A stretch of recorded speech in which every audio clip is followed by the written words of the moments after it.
दुसरे चरण संतांची त्यांच्या कृपादाने कथेचा विस्तार बाबाजी सद्गुरु दास तुका योन्तः प्रविश्य मम वाचमिमां प्रसुप्ता संजीवयत्यखिल शक्तिधरस्व धावना अन्योश्च हस्तचरण श्रवणत्वगादिं प्राणा नमो भगवते पुरुषाय तुभ्यं मंगल भवना अमंगल हारी द्रवौ सुदशरथ अजिर बिहारी सिया राममय सब जग जानी करहु प्रणाम चोरी जुग पानी सिया राममय सब जग जानी करहु प्रणाम चोरी जुग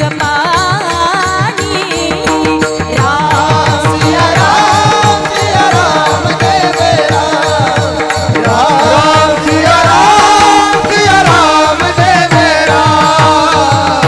हे दुख भंजन मारुति नंदन हे दुख भंजन इको द्या मारुति नंदन सुन लो मेरी पुकार पवन सुत विनती बारंबार पवन सुत विनती बारंबार पवन सुत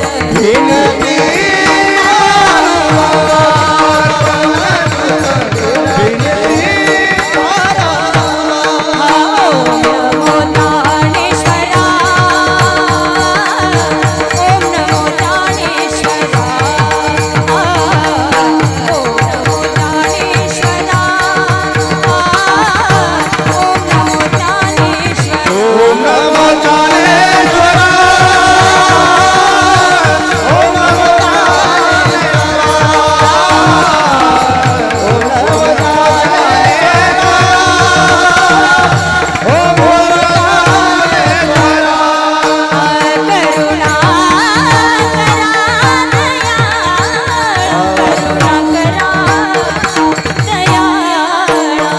करुणा करुणा तुमचा अनुग्रह लाधलो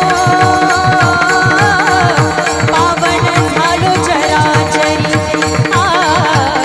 तुमचा अनुग्रह लाधलो पावन झालो चराचरी तुमचा अनुग्रह लाभलो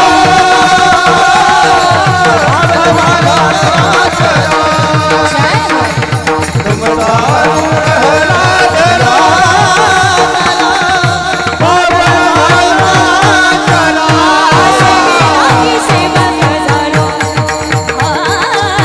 सेवेलागी सेवक झालो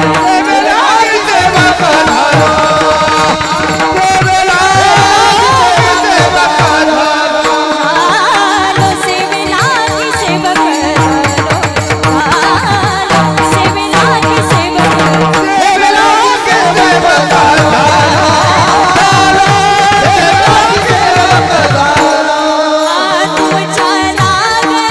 सेवेलागी सेवक तुमच्या लागलो निज चरणा तुमच्या लागलो निज चरणा हो स्वामी तुकया देवा यावरी न करावा अहेरी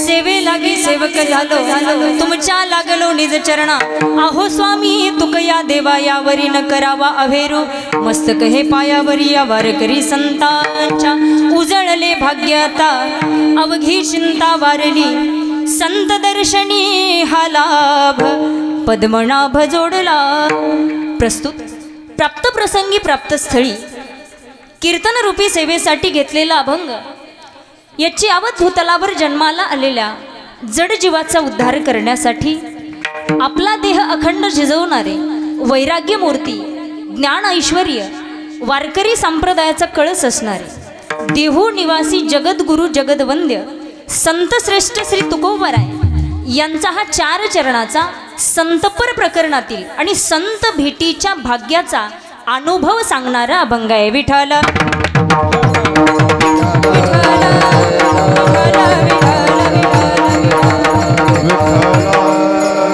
अभंगावर बोलण्यापूर्वी अल्पसा परिहार द्यायचा तो असा की पुण्यभूमी पावन क्षेत्र आपल्या या झरी गावामध्ये प्रतिवर्षीप्रमाणे चालत असलेला हा अखंड हरिनाम सप्ताह अखिल कोट ब्रह्मांड नायक रुक्मिणी प्राण संजीवन जगदाधार भगवान पंढरीश परमात्म्याच्या कृपाशीर्वादाने विश्वमाऊली ज्ञानोबराय, जगद्गुरु संत तुकोबराय, प्रेममूर्ती संत नामदेव महाराज, शांतीचे प्रतीक पैठण निवासी शांतीब्रह्म एकनाथ महाराज, तसेच गुरुवर्य भाऊंच्या कृपाशीर्वादाने चालत असलेला समस्त ग्रामस्थांच्या सहकार्यातून आणि विशेष करून तरुणांच्या अथक परिश्रमातून चालत असलेला हा अखंड हरिनाम सप्ताह. कारण सप्ताहाला एवढे तरुण मी कधीच बघितले नाही कीर्तनाला, बरं का. तुम्हाला मनापासून धन्यवाद आहे. सर्वांच्या सहकार्यानं संपन्न होत असलेला हा सप्ताह आणि या सप्ताहातील 3ऱ्या दिवसाची आहे ना, 2ऱ्या दिवसाची कीर्तनरूपी सेवा माझ्याकडे आली. पॉम्पलेट बघायला वेळच मिळाला नाही. खरं सांगायचं म्हणजे तुमच्या गावात फार महान महान वक्ते येऊन गेल्या. तुम्ही चांगल्या चांगल्यांच्या मुखातून श्रवण केलेलं आहे. खऱ्या अर्थानं मीच इथं फक्त लहान वक्ता असेल असं माझं म्हणणं आहे. याच्या अगोदर इतका लहान वक्ता इथं आला नसेल.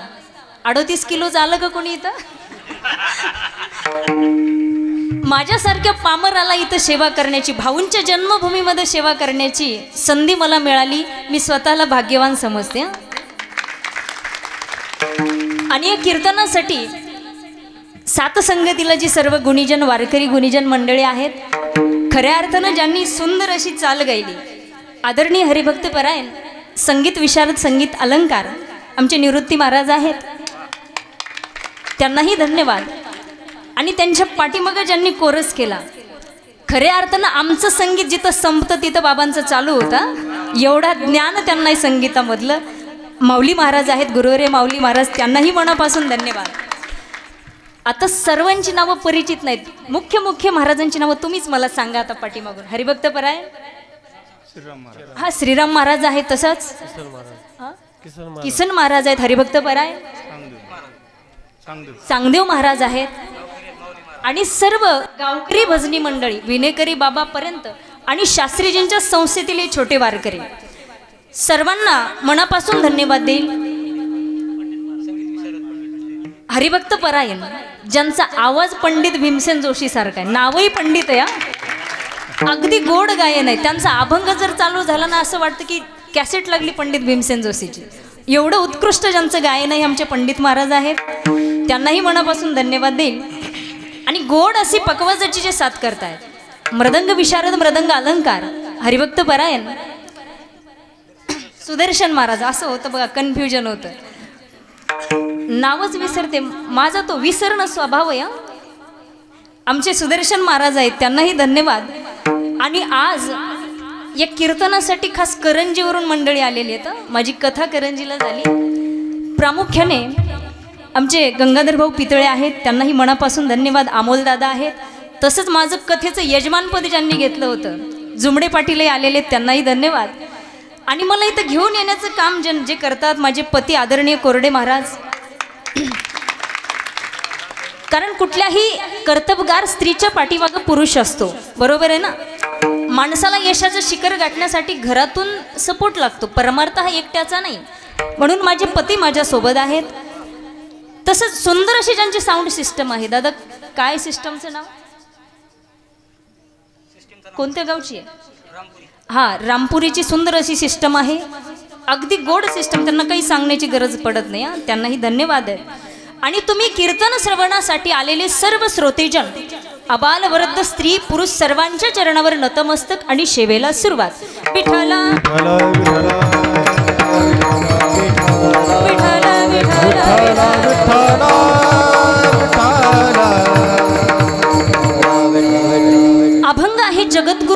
तुकोबरायांचा.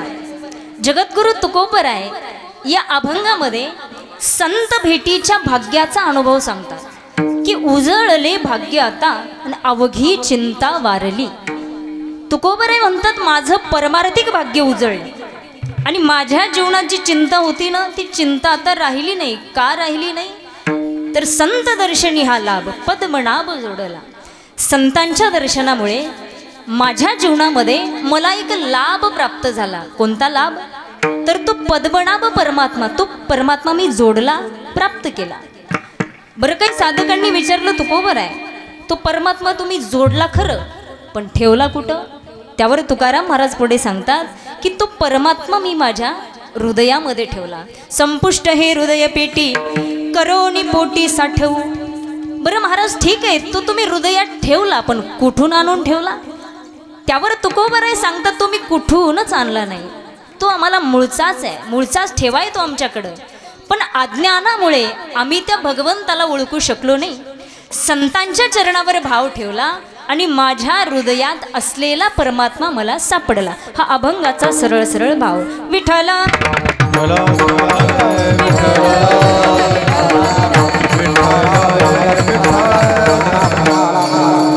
बघा प्रत्येक माणसाच्या जीवनामध्ये 2 दिवस हे अत्यंत महत्त्वाचे आहेत. कोणते कोणते. एक आहे जन्माचा दिवस आणि दुसरा हे बघा इथं लग्नाचं म्हणलं कोणीतरी. दुसरा आहे मरणाचा. जन्माच्या दिवसाला महत्त्व आहे म्हणून आपण वाढदिवस करतो आणि मरणाच्या दिवसाला महत्त्व आहे म्हणून आपण वर्ष श्राद्ध करत असतो. तसं तुकोबरायांच्या जीवनामध्ये येण्याचाही दिवस आहे. वसंत पंचमी हा तुकोबरायांच्या येण्याचा दिवस आणि संत तुकाराम बीज हा त्यांच्या जाण्याचा दिवस आहे. पण तुकोबराय म्हणतात की या 2 दिवसापेक्षा मी एका 3ऱ्या दिवसाला जास्त महत्त्व देतो. तो दिवस कोणता. माघ शुद्ध दशमी पाहुणी गुरुवार. माघ शुद्ध दशमी पाहुणी गुरुवार. केला अंगीकार तुका म्हणे. मग शुद्ध दशमी पाहुणी गुरुवार केला अंगीकार तुका म्हणे. केला अंगीकार तुका म्हणे. केला अंगीकार. मग शुद्ध दशमी पाहुणी गुरुवार केला अंगीकार तुका म्हणे. केला अंगीकार तुका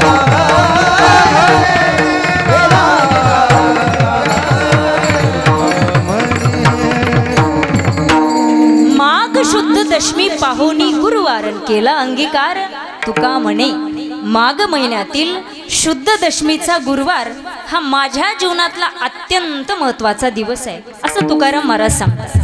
काय घडलं होतं त्या दिवशी. तुकाराम महाराजांना लॉटरी लागली होती का. तुकोबराय म्हणतात माझ्या स्वप्नामध्ये माझे सद्गुरू आले. बाबाजी अपुले सांगितले ना मंत्र दिला राम कृष्ण हरी. बाबाजी नाव सांगितलं आणि रामकृष्ण हरीचा मंत्र दिला. उघडा मंत्र जाणा रामकृष्ण हरी म्हणा. रामकृष्ण हरी हा सिद्ध मंत्र आहे बरं. तुकोबराय म्हणतात रामकृष्ण हरीचा मंत्र मला माझ्या सद्गुरूने दिला. राम आणि कृष्ण हे 2 नावं साजिरी सांगितली. रामकृष्ण नामे हे दोन्ही साजिरी आणि हृदय मंदिरी स्मराकारे. किंवा राम नाव हे काय करतं. राम नाव या जीवाला परमार्थामध्ये रममान करतं बरं. आणि कृष्ण नाव लिहायला कसं रे पोरं हो. अगोदर क काढलेला आहे आणि त्याला खाली रकार दिलेला आहे. तो रकार कसा आहे असा आकड्याप्रमाणे बरोबर आहे ना.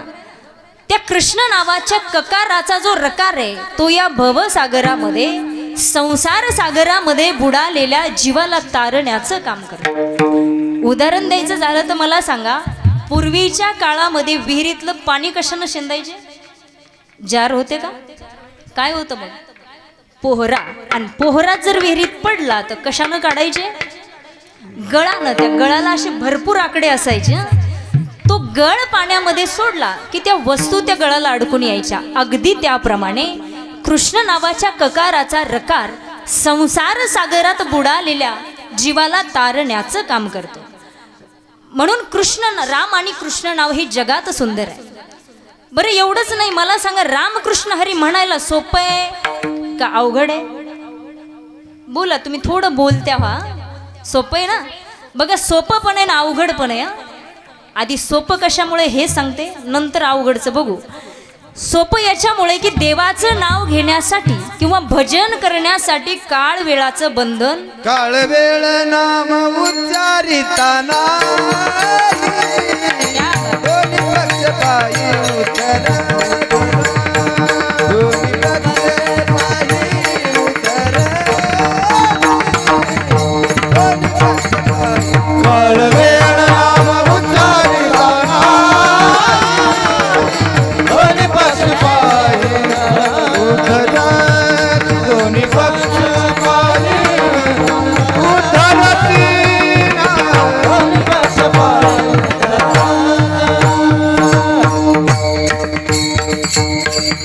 काळ वेळ नाम उच्चारिताना हे दोन्ही पक्ष पाही उद्धरती. देवाचं नाव घेण्यासाठी काळाचं बंधन नाही, वेळाचं बंधन नाही. तुम्ही काही करताना देवाचं नाव घेऊ शकता. दळिता कांडिता तुझ गायन रे अनंता, तुझ गायन रे अनंता. दळिता कांडिता तुझ गायन रे अनंता. किंवा कामामध्ये का म्हण काही म्हणा राम राम. देवाचं नाव घेण्यासाठी काळ वेळाचं बंधन नाही म्हणून सोपं आहे. आणि अवघड कशामुळे? कशामुळे देवाचं नाव अवघड आहे घेणं? ते कुणाच्याही तोंडाला येत नाही म्हणून अवघड आहे बरं का. ज्याचं पुण्य उदयाला येतं, ज्याचं अनंत जन्मीचं पुण्य असतं, त्याच्याच मुखाला देवाचं नाव येतं, कोणाच्या येत नाही बरं का. अनंत जन्मीचे सुकृत पदरी, अनंत जन्मीचे सुकृत पदरी, अनंत जन्मीचे सुकृत पदरी, अनंत जन्मीचे सुकृत पदरी. त्याचे मुखी हरी पैठावाया, त्याचे मुखी हरी पैठावाया, हरी हरपली चिंता, हरिमुखी गाता हरपली.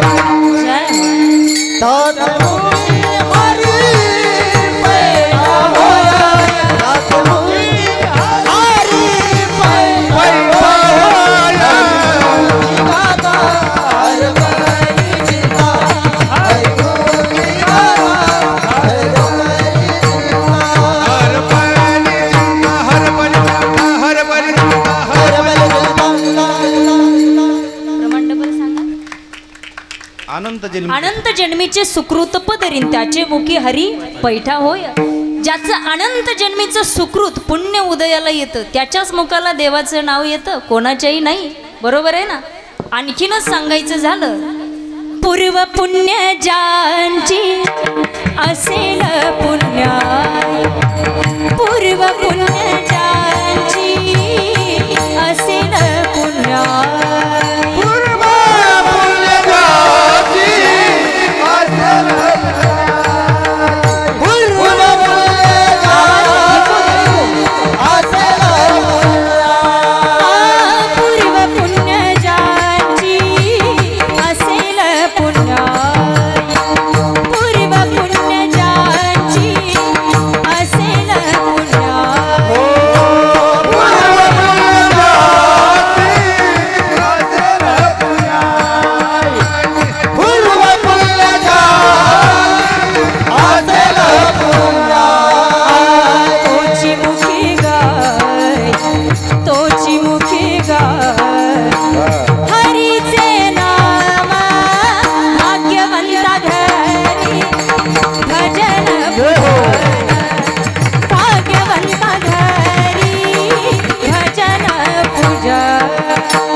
वाजवायचे असले तशा मोकळ्या वाजवा जरा सगळे. पूर्व पुण्य ज्यांची असेल पुण्याईन तोची मुखी गाई रामनाम. पुण्यवानाच्या मुखाला देवाचं नाव येतं म्हणून अवघड आहे. तुकोबाराय म्हणतात की माझ्या सद्गुरूंनी मला रामकृष्ण हरीचा मंत्र दिला आणि पुढे काय मागितलं म्हणतात. भोजना मागती तूप पावसेरा पावसेरा पडिला विसर स्वप्न माझी. को आवाज आहे. पडिला विसर स्वप्न माझी. भोजना मागती तूप पावसेरा पावसेरा पडिला विसर स्वप्न माझी. पडिला विसर स्वप्न माझी.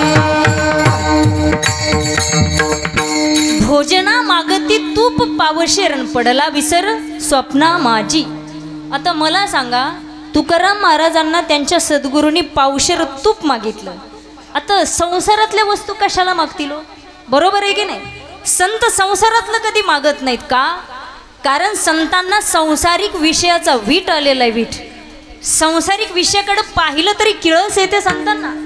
तुम्हाला उदाहरण सांगायचं झालं तर बघा आम्ही एक दृष्टांत देते. जास्त रंगवून नाही सांगणार, फक्त आपल्याला त्याला स्पर्श करून जायचे. एकदा एक नवीनच जावई सासरवाडीला आला आणि सासूबाईनं पाहिलं की अरे जावई बापू आलेत. आता घरचं दूध दुभतं होतं. भलं मोठं पातेलं ठेवलं चुलीवर. कशासाठी? बासुंदी करण्यासाठी. हां आता कळलं तुम्हाला. बासुंदी करण्यासाठी पातेलं ठेवलं. भला मोठा जाळ चुलीला लावलेला आहे आणि आता बासुंदी तयार झाली. ती बासुंदी चुलीवरून खाली उतरवणार इतक्यामध्ये त्या धुरानं सासूबाईच्या नाकाला डोळ्याला पाणी आलेलं होतं. जशी शिंक आली पडू नाही ते बासुंदीमध्ये पडलं. हे कोणी पाहिलं? जावयानं. आता मला सांगा बाकीच्यांना 4-4 वाट्या बासुंदी खाल्ली असेल पण जावयानं खाल्ली का? नाही. कशामुळं? जसं त्या बासुंदीकडं पाहिलं तरी जावयाला किळस यायची. अगदी त्याप्रमाणे संसारिक विषयाकडं पाहिलं तरी संतांना किळस येते. मग संतांचा विषय कोणता? विषय तो त्यांचा झाला नारायणा.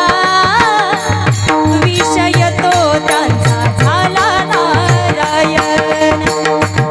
विषय तो त्यांचा झाला नारायणा. विषय तो त्यांचा झाला नारायण.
नारायण नावडे जनधन माता पिता. ज्यांचा विषय नारायण झाला ते संत संसारातलं कशाला मागतील? मग पावशेर तूप सद्गुरूंनी मागितलं याचाच अर्थ काय मागितलं? हां आधी पावशेर या गोष्टीचा थोडा विचार करू. पावशेर कशाला म्हणतात? 1 किलोचे समान 4 भाग केले असता त्याच्या 4थ्या हिश्श्याला काय म्हणायचं? पावशेर. आणि हे तूप म्हणजे काय आहे? तर वेदांत शास्त्राने आपल्या अंतकरणाचे 4 भाग केले आहेत. मन, बुद्धी, चित्त आणि अहंकार. त्यापैकी चित्त हा झाला पावशेर हिस्सा. मग पावशेर तूप मागितलं याचाच अर्थ चित्त मागितलं. चित्त आणि परमार्थामध्ये चित्ताला फार महत्त्व आहे. जसं संसारामध्ये तूप सार आहे तसं परमार्थामध्ये चित्त हे सार आहे. जर तुमचं चित्त तुम्ही बसला कीर्तनात पण तुमचं चित्त जर इथं नसेल तर चित्त नाही नामी. तरी ते व्यर्थ, किंवा जवळी नाही चित्तन काय मांडी येले प्रेत. प्रेतात आपल्यामध्ये काय फरक आहे? म्हणून चित्ताला महत्त्व आहे. तुम्ही कुठलीही विषय घ्या, कोणताही विषय घ्या, त्या विषयामध्ये सार गोष्टीला किंमत आहे. तुम्हाला छोटं उदाहरण देईल. महिला मंडळी, मला सांगा, तुमच्याकडे जर पाहुणे चहा घ्यायला आले, घरातली साखर संपली, तर तुम्ही काय कराल? हां, काही बोला ना, जे सुचल ते सांगा. हा, शेजारणीकडे जाल बरं का. आणि शेजारणीकडे नाही मिळाली तर हां, दुकानावर. बरं, दुकान बी बंद असलं, आता काय करायचं? बोला ना. असं म्हणून बघतं का आपल्या शेतात 2-4 एकर ऊस आहे, आणा म्हणले ऊसन टाका चहा, चहा होईल का? नाही, तिथं साखरच लागते. कोणताही विषय घ्या, सार वस्तूला, सार गोष्टीला किंमत आहे. तसं परमार्थामध्ये चित्ताला फार महत्त्व आहे. म्हणून परमार्थात चित्त गरजेचं आहे. आणि चित्त परमार्थात नसेल तर काय होतं बघा. तुम्हाला एक उदाहरण सांगेल. आमच्या गावामध्ये एक असा माणूस आहे जो कधी वारीला आला नाही, जो कधी देवदेवामध्ये नाही, कधी सप्त्याकडे नाही, पण हे घडलेलं आहे बरं का, उगं सांगायले नाही. आता आमची दिंडी आषाढीला, तो माणूस आमच्या दिंडीमध्ये आला. म्हणलं, ताई मला तुमच्या दिंडीत यायचं आहे. आणि जशी दिंडीची ट्रक निघाली, देहूमध्ये पोहोचली. देहूपासून तर पंढरपूरला येईपर्यंत रोज सायंकाळी यायचा आणि म्हणायचा, महाराज थोडा मोबाईल घ्या बरं इकडं. आणि घरी फोन लावायचा आणि काय विचारायचा, टमाटे किती कॅरेट निघाले, कोणत्या बिटात टाकले, किती भाव लागला, त्याची रोजची घरची विचारपूस. आणि एक आजी आमच्या गावात अशी आहे की ज्यांनी 22 वर्षापासून वारी चुकू दिली नाही, पण आता त्यांना चालणं होत नाही म्हणून त्या घरीच असतात. पण जशी दिंडीची ट्रक निघते ना, तसं मनात चिंतन चालू होतं. काय की आता दिंडीची ट्रक देहूमध्ये पोहोचली असेल, तुकोबारायांच्या पालखी सोहळ्याचं प्रस्थान झालं असेल, आता दिंड्या पुण्याच्या बाहेर निघल्या असतील, आता पंढरपूरला सगळे पोहोचले असतील. आता हे चिंतन कुठं बसल्या बसल्या चालू आहे? जागेत ना तुम्ही सगळे? हे घरी चालू आहे बरं का. मग मला सांगा, ती घरी बसलेली आजी जास्त पुण्यवान आहे का तो वारीला आलेला माणूस? हां, कशामुळं? मुद्दा सोडू नका, चित्त. माणसाचं चित्त परमार्थामध्ये पाहिजे. तसं तुकोबाराय म्हणतात, माझ्या सद्गुरूंनी मला चित्त मागितलं, ते चित्त मी सद्गुरूंच्या चरणावर ठेवलं आणि माझ्या हृदयात असलेला परमात्मा मला सापडला आणि माझं भाग्य उजळलं. हे अभंगाचं. याला आवाज द्या थोडा.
भाग्यता अवघी चिंता वारली. तुकोबाराय म्हणतात, माझं भाग्य उजळलं, परमार्थिक भाग्य उजळलं. बघा आता इकडं लक्ष द्या. आपण थोडा एका शब्दाचा विचार करू. आता उजळणं या शब्दाचा अर्थ काय आहे? हां, उजळणं म्हणजे फॅरन लवली लावून उजळणं नाही. फॅरन लवलीचा मालक करोडपती झाला, पण सावळे माणसं अजून गोरे झाले नाही. उजळणं याला म्हणतात एखाद्या वस्तूला चकाकी आणण्यासाठी केलेली प्रक्रिया म्हणजे उजळणं. बरं, भाग्य कशाला म्हणायचं? भाग्य हे प्रत्येकाचं वेगळं वेगळं आहे. संसारिकाचं भाग्य वेगळं, परमार्थिकाचं भाग्य वेगळं. आपण संसारामध्ये भाग्यवान कोणाला म्हणतो? ज्याच्याकडे भरपूर पैसा आहे आपण म्हणतो भाग्यवान आहे. ज्याला चांगली पत्नी मिळाली आपण म्हणतो बघा ना काय भाग्यवान आहे. एखाद्याचा मुलगा कर्तबगार निघाला आपण त्याला भाग्यवान म्हणतो. पण भाग्याची व्याख्या काय आहे? तुकोबराय म्हणतात भाग्य तरी नोहे भाग्य तरी नोहे धन पुत्र निकट वास बरा संताबाई भाग्य तरी नोहे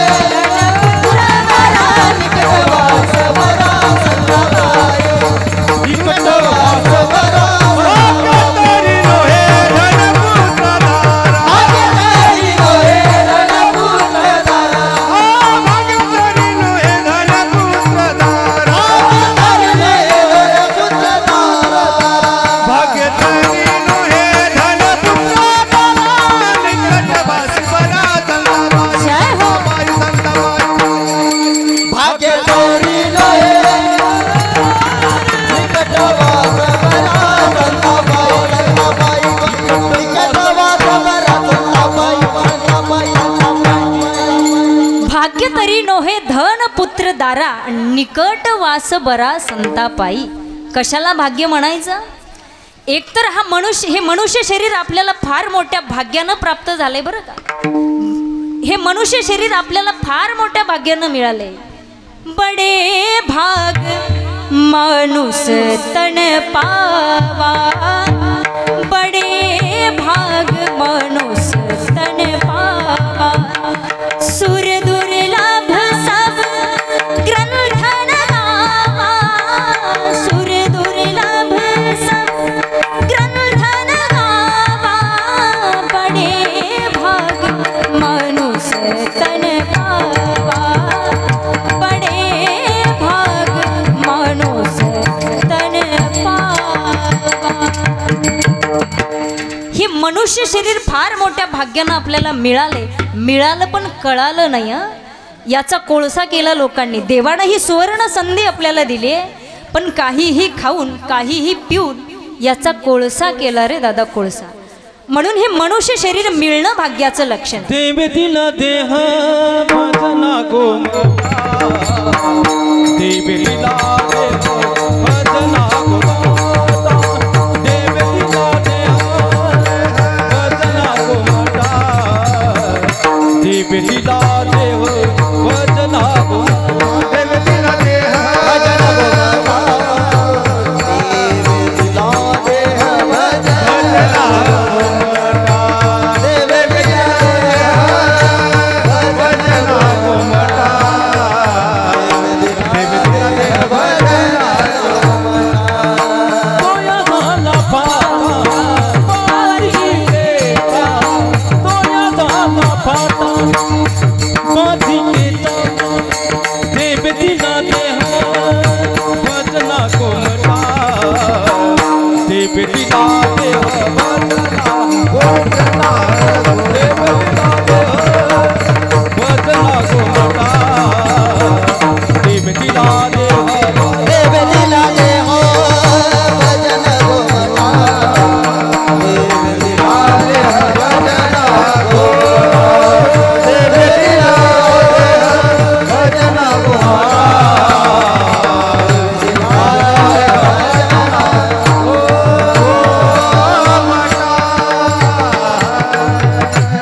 देवे दिला देह भजना गोमटा. म्हणून मनुष्य शरीर मिळणं हे भाग्याचं लक्षण आहे. दुसरी गोष्ट, संताची संगती होणं हे भाग्याचं लक्षण आहे. का संताची संगती होणं भाग्याचं लक्षण आहे? कारण संत संगतीची गरज ही प्रत्येकाला आहे बरं का. कारण संत हे वंदनीय आहे, संत हे पूजनीय आहे. म्हणून संताच्या चरणावरती वंदन केलं पाहिजे. एवढंच नाही तर लोटांगण घातलं पाहिजे. संत हे पूजनीय आहेत. कशावरून संत पूजनीय आहेत? हा,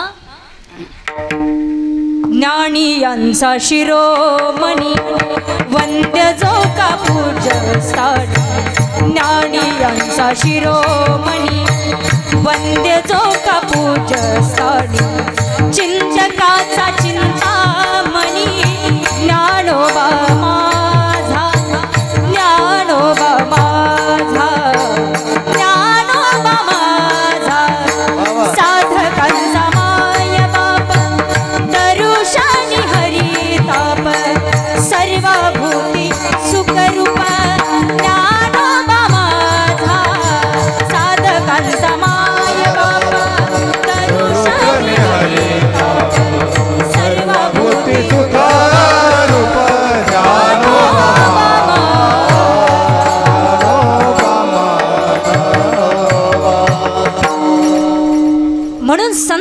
पूजनीय आहेत. बरं किती पूजनीय आहेत? जर आपली देवपूजा घरात चालू आहे बरं का महिला मंडळी, तुमची घरात देवपूजा चालू आहे आणि आपल्या दारात जर संत मंडळी आली तर असं सांगतात की देव बाजूला सारा देव सारावे पारते, संत पूजावे आरते, संत पूजावे आरते, संत पूजावे आरते. देव सारा वाजते, संत पूजावे आरते, संत पूजावे आरते, संत हरी पूजावे आरते. असे प्रमाण म्हणलं काय बघायचंय. नाही तर एरवी बघा कीर्तन काढायला आपला टाइम जर गायकाने घेतला तर असं नको वाटतंय, पण इथं असे गायक असल्यावर इथं प्रमाणालाही कमी नाही हा. कारण जे कीर्तन करायच्या पोटात आहे ते गायकाच्या ओठात आहे बरं, आणि जे गायकाच्या ओठात आहे ते आमच्या वादकाच्या बोटात आहे. आणि आता पुढे आहे का, जे वादकाच्या बोटात आहे ना ते तुमच्या गावकऱ्याच्या नोटात आहे बरं. विठाला विठाला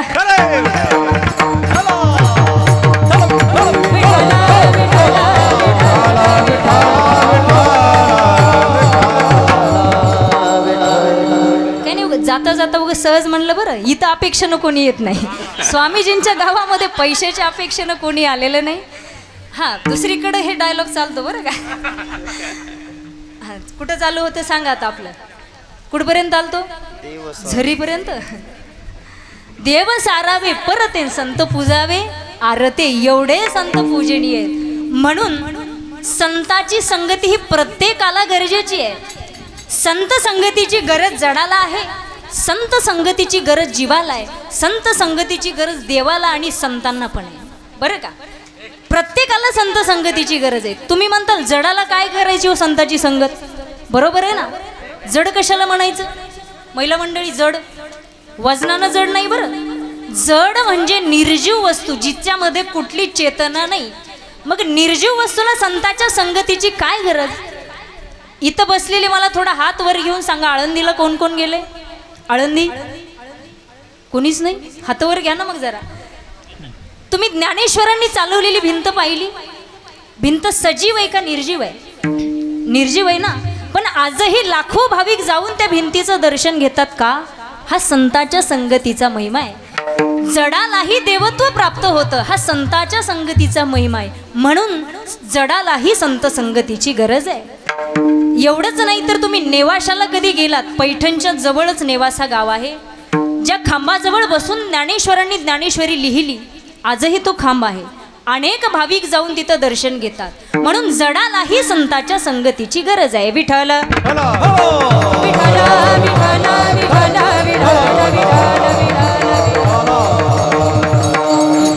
दुसरी गोष्ट, जीवाला संत संगतीची गरज आहे. जीव म्हणजे तुम्ही आम्ही सगळेच बरं का. कारण वाईट मार्गाला चाललेला समाज, दिशा भटकलेल्या समाजाला योग्य मार्ग दाखवण्याचं काम संत करतात. आजकाल माणसामध्ये गती एवढी झाली, एवढे गतिमान माणसं झाले, एवढं जीवन दगदगीचं झालं, पण माणसाला दिशा राहिली नाही बरं का. असे दिशाहीन माणसं झाले. माणसाला गतीसोबत दिशाही महत्त्वाची आहे. मला सांगा, तुमच्याकडे एखादी भारीतली गाडी आहे, समजा फॉर्च्युनर आहे. आता इकडं कोणतं गाव आहे? मानोली. तुम्हाला जायचंय मानोलीला आणि तुमच्या गाडीचं तोंड आहे इकडं, तुम्ही मानोलीला कधी पोहोचणार आहे? कधीच नाही. म्हणून गतीसोबत माणसाच्या जीवनाला दिशा महत्वाची आहे. म्हणून संत हे दिशा दाखवण्याचं काम करतात. संतांनी समाजाला भक्ती मार्गाला लावले, भक्ती मार्गाला. पण समाज मात्र भक्ती मार्गाकडे वळायला तयार नाही. 70% शिकलेली पिढी आज देवच मानत नाही. पण माझं एक म्हणणं आहे, जर देव नाही असं जर सर्वांनी ठरवलं ना मैबाप, जिथं आज बकरे उलटे लटकवतात तिथं माणसं लटकवल्या जातील, एवढं लक्षात ठेवा. कारण हे कलियुग आहे, काय त्रेतायुग नाही, द्वापार युग नाही, कलियुग आहे. तुम्ही रामायणामध्ये एकच रावण पाहिला, महाभारतामध्ये एकच दुर्योधन पाहिला, पण आज गावागावामध्ये 10 तरी दुर्योधन पाहायला मिळतात. माझं तेही माझं आणि भावाचं तेही माझं. रामायणात एकच रावण पाहिला. मला सांगा, रावणाला तोंड किती होते? 10. मग डोळे किती? 10 दोन्ही वीस डोळ्याचा रावण पण एकाच माता माऊलीकडे वाईट नजरेनं पाहिलं. आज देवानं आपल्याला 2च डोळे दिले पण कोणीच आपल्याला धड दिसत नाही. अरे आपण रावणापेक्षा बेहतर आहे. रावण राक्षस ही प्रवृत्ती आहे, राक्षस कोणी व्यक्ती नाही, आपल्यामध्येच राक्षस आहे. म्हणून खऱ्या अर्थाने या संतांच्या विचाराची गरज आहे. या तरुणांवर हे संस्कार पडणं अत्यंत गरजेचं आहे. जसं आपल्या भूगोलाच्या पुस्तकामध्ये एक नकाशा आखलेला असतो, नकाशात त्याच्यामध्ये ठिकाणं दिलेली असतात, मुंबई, दिल्ली. मला सांगा, नुसतं मुंबई दिल्ली ते पाहून तुम्ही तिथं पोहोचणार आहे का? नाही, त्या मार्गानं तुम्हाला जावं लागणार आहे, तेव्हा तुम्ही तिथं पोहोचणार आहे. तसं नुसतं गाथा ज्ञानेश्वरी नुसतं वाचून उपयोग नाही. तुम्ही किती अभंग किती छान आळवला, कोणत्या रागामध्ये गायला याला महत्त्व नाही, तर तो जीवनामध्ये किती उतरवला याला महत्त्व आहे. म्हणून जास्त नाही पण कमीत कमी 20% तरी आपण संतांसारखं जीवन जगलं पाहिजे. याच्यासाठी संताच्या संगतीची गरज जीवाला सुद्धा आहे. दुसरी गोष्ट, संत संगतीची गरज संतांना आहे. आता संताला कशासाठी? संतांना सुद्धा कधी कधी आपल्या ज्ञानाचा भक्तीचा अभिमान होतो बरं का, आणि मग संतच संतांना नीट करत असतात. एक उदाहरण तुम्हाला सांगेन. पूर्वी भगवान पंढरीश पांडुरंग परमात्म्याच्या दरबारामध्ये पंढरपूरमध्ये सुंदर हरिपाठ व्हायचा. आणि हरिपाठाला कोण कोण असायचं? महान संत दामाजी शेट्टी. कोण आहे दामाजी शेट्टी? नामदेव महाराजांचे वडील. महान संत कबीरदास, महान संत दादू पिंजारे. दादू पिंजारी माहित आहेत का? उच्च नीच काही नेने भगवंत या अभंगामध्ये दादू पिंजारींचं वर्णन आलेलं आहे. महान संत दादू पिंजारी असे सर्वजण मिळून हरिपाठ घ्यायचे.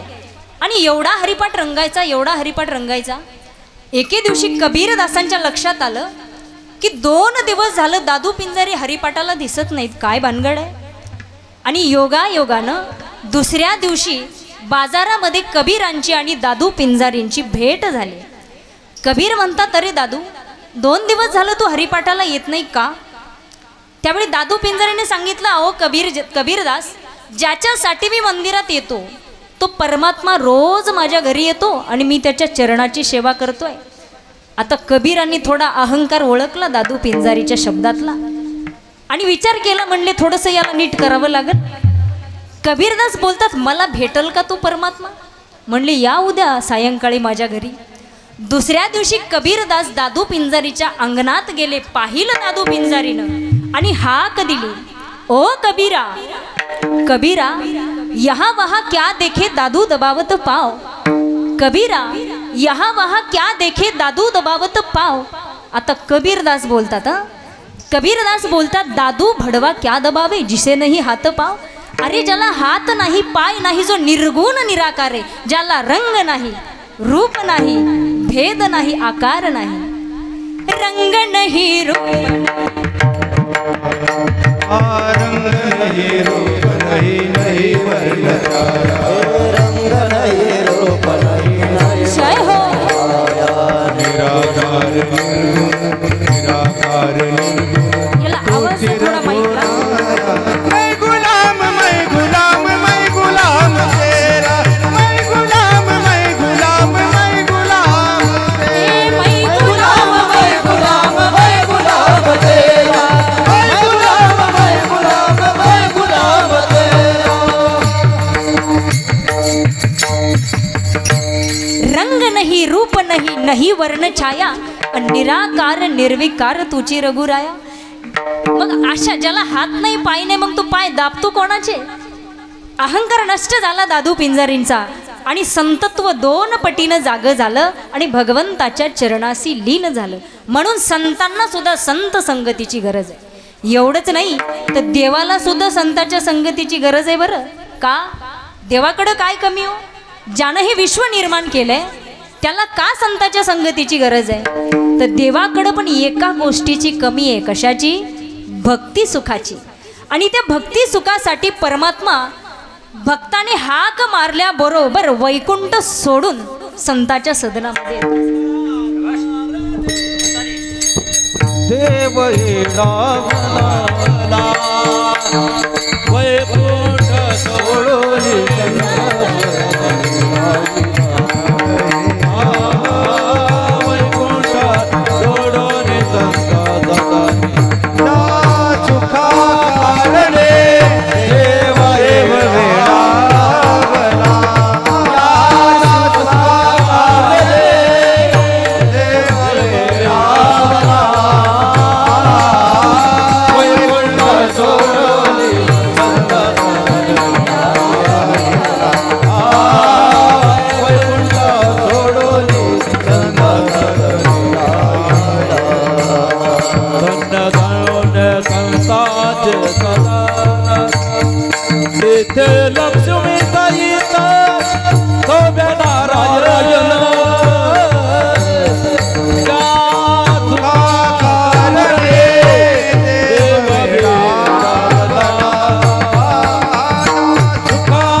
संताच्या सदनात येतो, म्हणून देवालाही संताच्या संगतीची गरज आहे. मला सांगा, पण संत म्हणायचं कोणाला, साधू म्हणायचं कोणाला या कलियुगामध्ये, हा प्रश्न आहे बरं. कारण फक्त बोटावर मोजण्या इतकीच माणसे ज्यांना आपण संत म्हणू शकतो. त्यामध्ये मी प्रामुख्यानं नाव घेईन स्वामीजींचं. स्वामीजी असतील किंवा कुरेकर बाबा असतील, बस अशाच माणसांना फक्त आपण संत म्हणू शकतो. नसता या कलियुगामध्ये संत सापडणं मुश्किल आहे. आता महाराज मंडळींना स्वतःला संतांच्या विचाराचे प्रचारक, हां असं म्हणलं तर चालतंय, कारण स्वतःला संत म्हणणं हे मूर्खपणाचं लक्षण आहे. मग साधू म्हणायचं कोणाला, संत म्हणायचं कोणाला, काय आहे साधूची व्याख्या? एकदा रामकृष्ण परमहंसाकडे एक साधक आला आणि त्यानं विचारलं, महाराज साधू किसे कहते हैं? आता समाज हा फार साधूची निंदा करणार आहे बरं का. कारण ज्यावेळी तुकोबाराई ज्ञानोबाराई इथं हयात होते त्यावेळी त्यांना त्रास देणारी माणसं या भूमीवर होती. समाज हा संताची निंदा करणार आहे. त्या माणसानं विचारलं, महाराज साधू किसे कहते हैं? रामकृष्ण परमहंसांच्या लक्षात आलं की हे गिराईक कोणत्या कॅटेगरीतले. ते म्हणतात, बेटा मुझे नहीं पता कि साधू किसे कहते हैं, आपको पता है तो बताओ. त्यानं सांगितलं, महाराज साधू में और कुत्ते में कुछ अंतर नहीं है. काय म्हणला तो?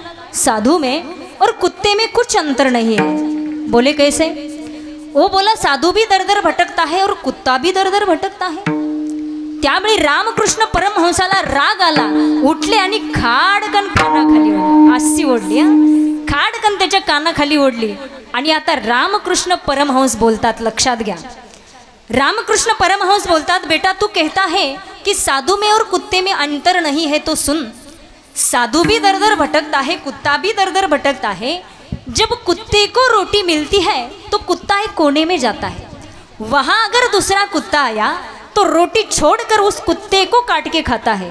मगर हमारे साधु को जब रोटी मिलती है वहाँ अगर कुत्ता आया तो हमारा साधु बांट के खाता है. इसे कहते हैं साधु. याला म्हणायचं साधू, याला म्हणायचं संत. संत हृदय नवनीत समान, ज्यांचं हृदय हे नवनीताप्रमाणे मृदू असतं. मृदू सबाय हे नवनीत तैसे सज्जन दया करणे पुत्रा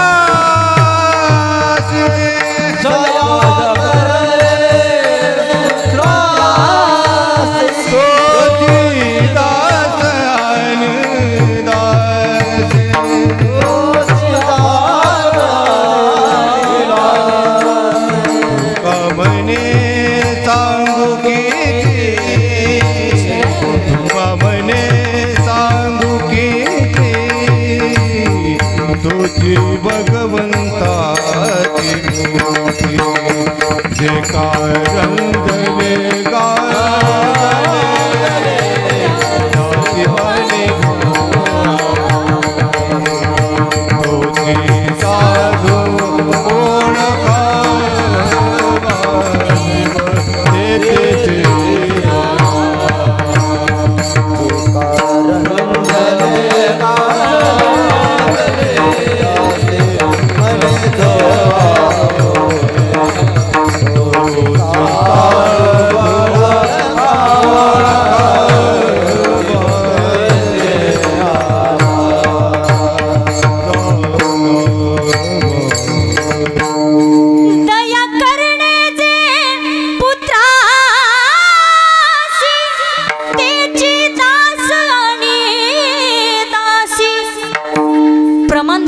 दादा इको द्या आवाजाला. जे कारंजले गांजले त्यासी म्हणे जो आपुले, तोची साधू ओळखावा देव तेथेचे जाणा. जे संत आपल्या मुलावर जेवढं प्रेम करतात ना तितकंच आपल्या दासावर सुद्धा करतात. एवढे संत महान आहेत. म्हणून संताची संगत होणं हे भाग्याचं लक्षण आहे असं तुकोबाराय सांगतात. मला सांगा, आता भाग्य झालं, उजळले भाग्य. आता पुढचा शब्द काय आहे? आता. हे आता शब्द कशासाठी? आपला एखादा मुद्दा सांगायचा झाला ना, आपण दुसऱ्या मुद्द्याला सुरुवात करायची असेल तर आपण आता हा शब्द वापरतो. बघा, सांगायचं झालं तर तुकोबाराय एका अभंगामध्ये सांगतात, देवा माझं हे मन आतापर्यंत इकडं तिकडं धावत होतं, पण तुझे चरण पाहिले आता कुठे धाबे मन आता कुठे धाबे मन आता कोठे धाबे मन आता कोठे धाबे मन तुमचे चरण देखलिया तुमचे चरण देखलिया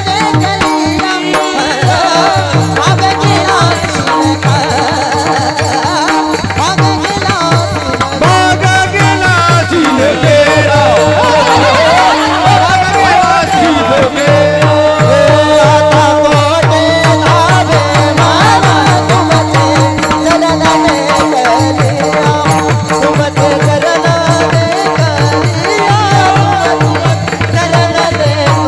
आता कोठे धाबे मन तुमचे चरण देखलिया तुमचे चरण देखलिया चरण देखलिया आता कोठे धावे जय हो. आता कोठे धावे मन तुमचे चरण देखलिया. अशा ठिकाणी आपण आता हा शब्द वापरत असतो बरं का. आता उजळले भाग्य आता अवघी चिंता. आता थोडं चिंतेविषयी लक्षात घ्या.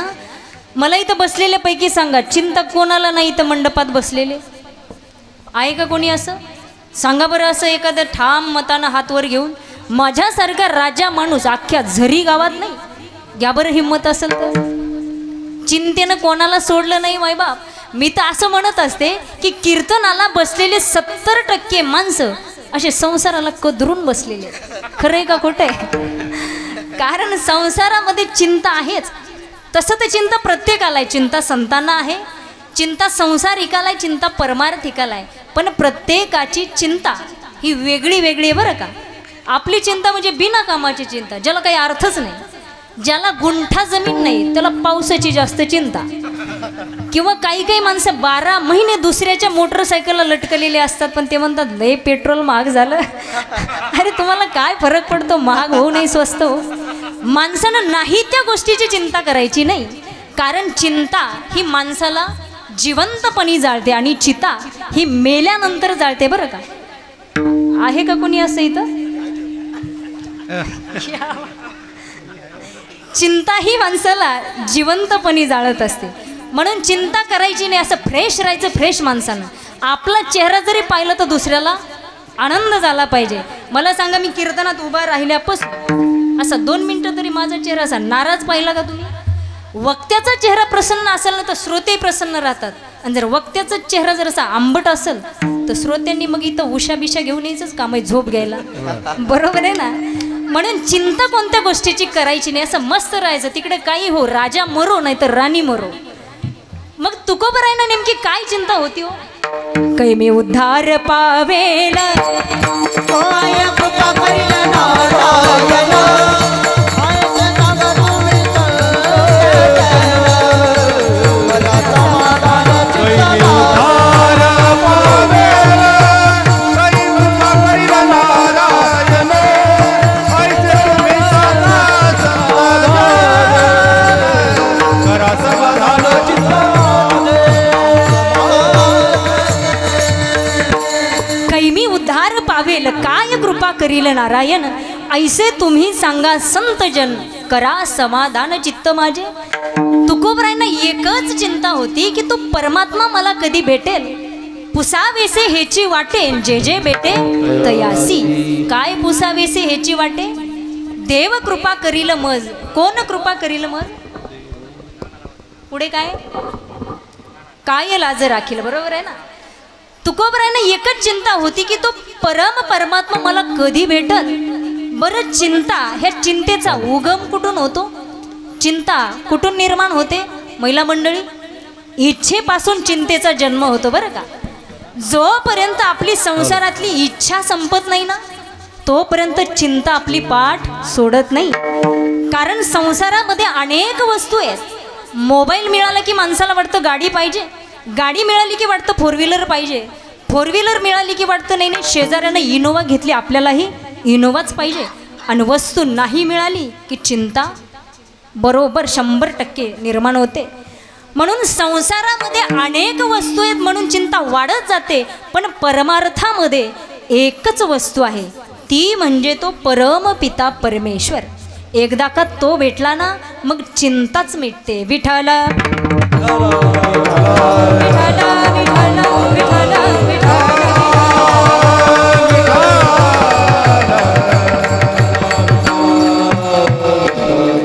पुढे तुकोबराय म्हणतात अवघी चिंता वारली. आता वारली हा शब्द कशासाठी वापरला?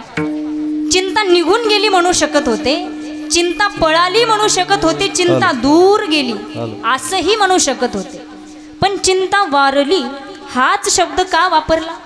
कारण तुकोबरायांना पक्क माहित आहे निघून गेलेली 8 दिवसात वापस येतेच. किती रुसून जरी गेली, ज्यांना कळलं त्यांना धन्यवाद बरं का. काही काहीला हळूहळू शेवटपर्यंत कस तरी कळलं. निघून गेलेली 8 दिवसात वापस येते, पण एकदा वारली जळाली म्हटलं की पुन्हा उद्भवण्याचा प्रश्नच येत नाही. बघा उदाहरणच द्यायचं झालं तर 2 मित्र होते, दोघांनी आपल्या शेतामध्ये भुईमुग पेरला. भुईमुग आता शेत एकदम शेजारी शेजारी, बांधाला बांधच आहे. आता एकाचं शेत उगवून आलं आणि एकाचं उगवलंच नाही. हा म्हणलं कसं काय रे, दोघांनी सारखंच बी पेरलंय, खत पाणी सारखंच आहे, सगळी मशागत सारखी आहे, जमीनही तितकी सुपीक आहे, मग तुझं उगवलं आणि माझं का नाही उगवलं? हा म्हणला अरे पण नक्की पेरलं होतं का? तो म्हणला अरे तू तरी कच्चं पेरलं, मी तर भाजून पेरलं. याला म्हणायचं जळालं म्हटलं ना पुन्हा उगवत नसतं, तसं चिंता वारली म्हटलं की उद्भवण्याचा प्रश्न नाही. विठ्ठल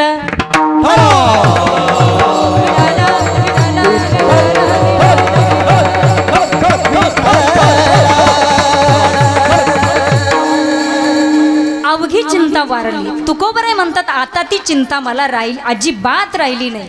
पण हे कशामुळं सगळं घडलं? कशामुळे तुकोबरायांची चिंता दूर झाली? हे अभंगात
पद्मनाभ जोडला.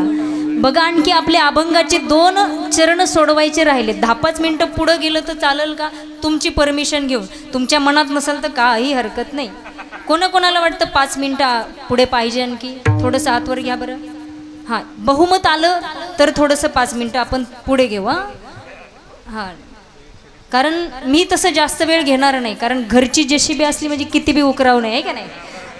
फक्त 5 मिनिट मी तुमचे थोडे एक्स्ट्रा घेणार आहे. संत दर्शनी हा लाभन पद्मनाभ जोडला. संतांच्या दर्शनामुळे तो पद्मनाभ परमात्मा मला प्राप्त झाला. आणि देवाला जर प्राप्त करायचं असेल तर संत संगतीशिवाय पर्याय नाही. हरी प्राप्तीशी उपाय धरावे संताचे ते पाय, किंवा संताविना प्राप्ती नाही ऐसे वेद देती ग्वाही. संत हे जीवाचं आणि देवाचं मिलन करून देणारे मध्यस्थी आहे. कुठल्याही कामाला मध्यस्थी लागतो का नाही पुरुष मंडळी? कुठलंही काम घ्या, अहो साधा म्हशीचा सौदा करायचा झाला तरी मध्यस्थी लागतो. कुठल्याही कामाला मध्यस्थी लागतो. तसं जीवाच्या व्यथा देवाला सांगतात, देवा हा दीन आहे, दुबळा आहे, याला घ्या तुमच्या पदरामध्ये आणि देवाच्या कथा जीवाला सांगून जीवाचं आणि देवाचं मिलन करून देतात ते संत आहे. म्हणून तुकोबराय म्हणतात त्या संताची संगत मला झाली आणि तो परमात्मा मी प्राप्त केला. बरं तुकोबराय तो परमात्मा तुम्ही प्राप्त केला पण ठेवला कुठं? त्यावर तुकोबराय म्हणतात संपुष्ट हे हृदय पेटी. संपुष्ट हे हृदय संपुष्ट हृदय पेटी संपुष्ट हे हृदय